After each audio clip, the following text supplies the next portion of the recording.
పాశం యాదగిరి కావచ్చు, లేకపోతే ఏ నిజాయితీగా తెలంగాణ ఉద్యమంలో పాల్గొన్న జడ్జిలు కావచ్చు, లేకపోతే తెలంగాణ మేధావులు కావచ్చు, ఎవరన్నా 10 సంవత్సరాల చంద్రశేఖరరావు అధికారంలో ఈ పక్కనో ఆ పక్కనో కనిపించిండ్రా? ఎందుకంటే ఆయన ఆలోచన వేరు, ఆయన దృష్టి వేరు, ఆయన చేరుకోవాలనుకుంటున్న మజిలీ వేరు, వీళ్ళందరూ అనుకుంటున్నది వేరు. మరి వాళ్ళిద్దరికి ప్రయాణమే, పడవ ప్రయాణమే పొంతనే లేదు. ఎందుకు రానిస్తాడు? ఆ పడవ ఎందుకు ఎక్కనిస్తాడు? ఆయన ప్రయాణం తప్పు అని చెప్తే ఇంటి తలుపులు బద్దలు కొట్టి తీసుకుపోయి పోలీస్ స్టేషన్లలో పెట్టిండు. ఈరోజు కూడా ఏదైతే వీళ్ళు మాట్లాడుతున్నారో, నేను ఉప ముఖ్యమంత్రి గారు ఉత్తమ్ కుమార్ రెడ్డి గారు మిగతా మంత్రుల అనుమతితోటి ఎప్పుడు చెప్తే అప్పుడు చంద్రశేఖరరావు లెటర్ రాస్తే శాసనసభ పిలిచి చర్చ చేద్దాం, వాస్తవాలు అన్నీ మాట్లాడదాం. మాట్లాడినాక ఒకవేళ అసెంబ్లీలో చంద్రశేఖరరావు గారికి ఎందుకు ఇవ్వాలని చంద్రశేఖరరావు గారు కన్విన్స్ చేసిందంటే 100% చంద్రశేఖరరావు గారికి అప్పచెప్తాం. మొత్తం 3 అప్పచెప్తాం. రాబోయే 3 ఏళ్ళు అప్పచెప్తాం. ఏం చేస్తాడు శని?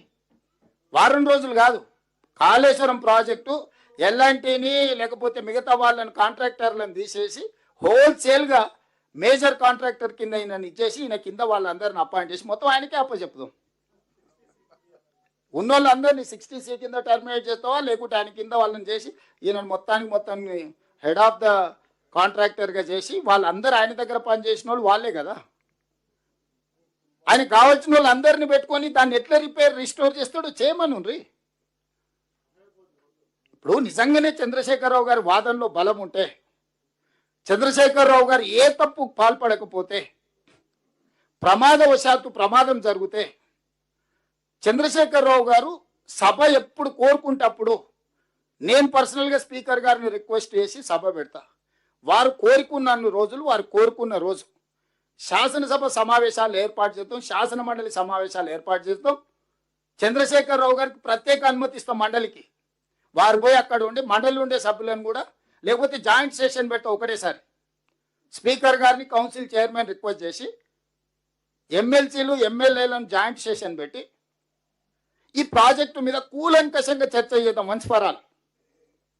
నిజంగానే మా అనుభవంలో ఏమైనా మేము తీసుకునే నిర్ణయాల ఆలస్యం ఉంటే వారిని కన్విన్స్ చేయమనుండ్రి. ఎక్స్పర్ట్స్ని కూడా అలౌ చేద్దాము. అడ్వకేట్ జనరల్ ఇట్లా ఎక్స్పర్ట్స్ని, మనం సబ్జెక్ట్స్ ఎక్స్పర్ట్స్ని కూడా హౌస్లోకి with speaker permission or council chairman permission మనం అలౌ చేయొచ్చు. ఎక్స్పర్ట్స్ని, అడ్వకేట్ జనరల్ని సభలోకి పిలిచి జాయింట్ సెషన్ ఏర్పాటు చేసి వన్స్ ఫర్ ఆల్ చర్చ చేద్దాం.